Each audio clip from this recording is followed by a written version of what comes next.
নমস্কার বন্ধুরা, তিয়াসাস রেসিপিতে সকলকে স্বাগত জানাই। আজ আমি আপনাদের সামনে হাজির হয়েছি এক মুখরোচক টমেটো চাটনির রেসিপি নিয়ে।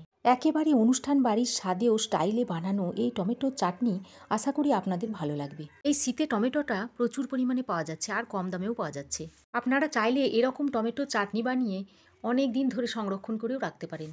আসুন তবে দেখে নিই এই অনুষ্ঠান বাড়ির সাথে মুখরোচক চাটনিটা আমি কিভাবে বানাই। টমেটো চাটনি বানানোর জন্য কিছু টমেটো নিয়েছি। টমেটোগুলো আমি একটু কুচিয়ে নেব। কড়াইতে 1 চামচ সর্ষের তেল দিয়ে দিচ্ছি। একটা শুকনো লঙ্কা ছিঁড়ে দিয়ে দিচ্ছি।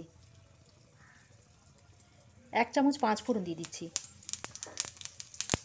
কয়েক সেকেন্ড ফোড়নটা ভাজার পর কুচিয়ে রাখা টমেটোটা দিয়ে দিচ্ছি।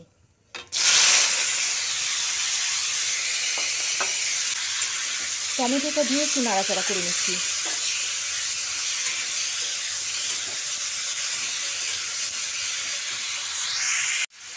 টমেটোটা যাতে তাড়াতাড়ি সফট হয়ে আসে সেজন্য স্বাদ মতো নুন দিয়ে দিচ্ছি।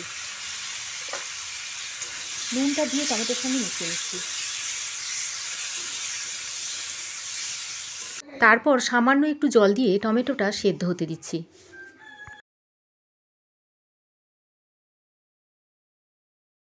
তারপর ঢাকা দিয়ে টমেটোটা সেদ্ধ হওয়া পর্যন্ত অপেক্ষা করব। 2-3 মিনিট পর টমেটোটা পুরোপুরি সেদ্ধ হয়ে গেছে।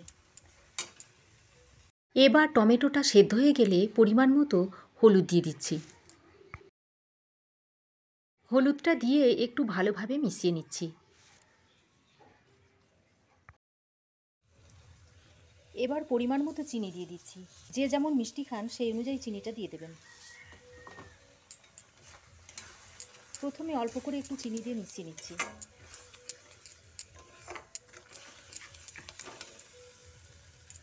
তারপর আবারও একটু চিনি দিয়ে দিচ্ছি।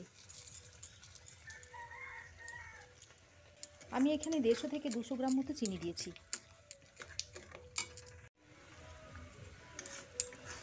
চিনি দিয়ে টমেটোটা বেশ খানিকক্ষণ ফুটিয়ে নেওয়ার পর এর মধ্যে কিছু ড্রাই ফ্রুটস অ্যাড করব।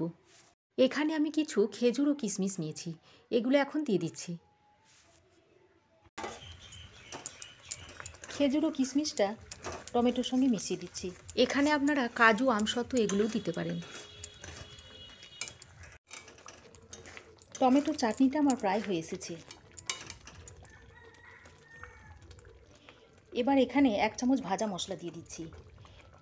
এর মধ্যে জিরে, মৌরি ও শুকনো লঙ্কা ড্রাই রোস্ট করে গুঁড়িয়ে নিয়েছি, সেটা দিয়ে দিলাম।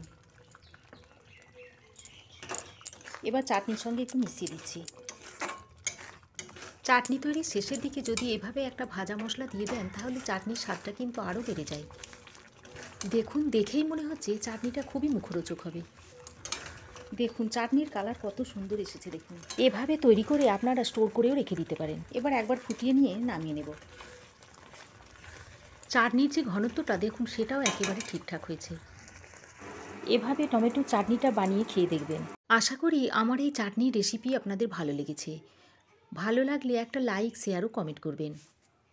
পাশে থাকা বেল আইকনটা অবশ্যই প্রেস করবেন।